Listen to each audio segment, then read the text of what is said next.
एक वक्त था जब ऐसा लगता था कि सब कुछ कितना उलझा हुआ है, कितना मुश्किल। ये बात चुभती है ना? क्योंकि हम सब दिल से जानते हैं कि जिंदगी के सबसे गहरे सबक उम्र से नहीं बल्कि टूटे हुए दिल के टुकड़ों से ही मिलते हैं। सब कुछ धुंधला सा, ऐसा लगता था जैसे हर कोई एक ऐसी भाषा बोल रहा हो जो हमें समझ नहीं आती, और हम बस बीच में खड़े हैं, बिल्कुल खोए हुए। चारों तरफ देखो तो या तो बेवकूफ लोग दिखते थे या फिर बुरे लोग, और एक गुस्सा जो हर वक्त अंदर ही अंदर सुलगता रहता था। और वो अकेलापन जानते हैं कैसा? जैसे किसी शीशे के बक्से में बंद हों, चीख रहे हों पर किसी तक आवाज ही नहीं पहुंच रही हो। ये वो दुनिया थी जैसी वो हमें दिखती थी, दर्द और बहुत सारी गलतफहमियों से भरी हुई। और फिर एक दिन कुछ बदलता है। हमें दिखने लगता है कि जिन्हें हम राक्षस समझ रहे थे वो तो असल में खुद डरे हुए हैं, और जिन्हें मूर्ख मान बैठे थे वो तो बस अपनी चिंताओं में डूबे हैं। और बस उसी पल जैसे पूरी दुनिया ब्लैक एंड व्हाइट से कलर हो जाती है।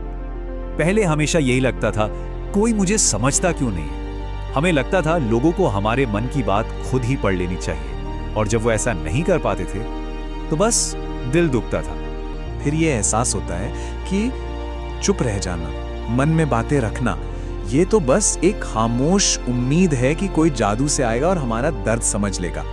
असली समझदारी तो तब आती है जब हम बोलना सीखते हैं, साफ साफ और शांति से। और यहीं से हमारा सफर बाहर से अंदर की ओर मुड़ता है। अब दुनिया को दोष देना बंद और आईने में देखने का वक्त शुरू। हम अपनी पहली फीलिंग्स पे, अपने पहले इंपल्स पे शक करना सीखते हैं। वो पहली नजर वाला प्यार या वो अचानक भड़कने वाला गुस्सा, हमें एहसास होता है कि ये सब हमारे अतीत की परछाइयां हैं। इन पर आंख बंद करके भरोसा नहीं किया जा सकता। अब अगर कोई हमारी गलती बताता है तो वो एक हमला नहीं लगता, बल्कि एक कंपास की तरह लगता है जो शायद सही रास्ता दिखा रहा हो। और सबसे बड़ी बात, हमें ये यकीन हो जाता है कि किसी की आलोचना हमें मार नहीं डालेगी। हम अपने मूड को बदलने वाली छोटी छोटी चीजों को पहचानने लगते हैं, जैसे भूख, नींद की कमी या तनाव। और हम सीखते हैं कि कभी कभी सबसे अच्छा हल बस उस जगह से, उस प्रॉब्लम से थोड़ी देर के लिए दूर चले जाना होता है, शायद एक वॉक पर या बस आसमान को देखने।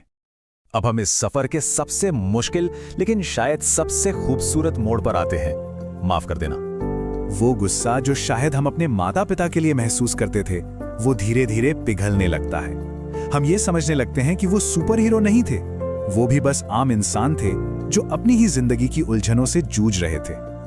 और फिर हम वो 3 सबसे मुश्किल शब्द बोलना सीखते हैं, मैं गलत था। सच में ये कहने के लिए बहुत हिम्मत चाहिए, और वो हिम्मत अब हमारे अंदर होती है।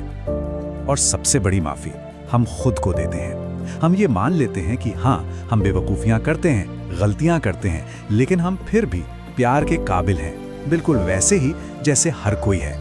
हम खुद के दोस्त बन जाते हैं। तो इस सब के बाद दुनिया कैसी दिखती है पता है? वो थोड़ी ज्यादा गर्मजोश लगने लगती है। हम ये समझ जाते हैं कि असली दोस्ती अपनी जीत और अपनी अच्छी बातें दिखाने से नहीं बनती। वो तो तब बनती है जब हम अपनी कमजोरियां, अपने डर एक दूसरे के साथ बांटते हैं। अब खुशी के लिए बड़े बड़े प्लान्स नहीं बनते। अब खुशी एक अच्छी सी कप कॉफी में, ढलते सूरज में, या फिर बिना किसी परेशानी के गुजरे एक दिन में मिल जाती है। इन छोटी छोटी चीजों में सच्चा आत्मविश्वास इस बात से नहीं आता कि हम कितने महान हैं, बल्कि इस बात को जानने से आता है कि यहाँ हर कोई थोड़ा बहुत खोया हुआ है, थोड़ा बहुत डरा हुआ है, और इस एहसास में एक अजीब सी शांति मिलती है। तो सवाल ये उठता है कि क्या ये सारी समझदारी हमें ठंडा बना देती है, ज्यादा शांत और शायद थोड़ा दूर? नहीं, आप ठंडे नहीं हो रहे हैं। आप एक ऐसी दुनिया में गर्मजोशी महसूस कर रहे हैं जिसने आपको हमेशा जमना सिखाया था। अगर इन बातों ने आपको ये महसूस कराया कि कोई आपको समझता है, तो अगली पेशकश आपको अजय महसूस कराएगी।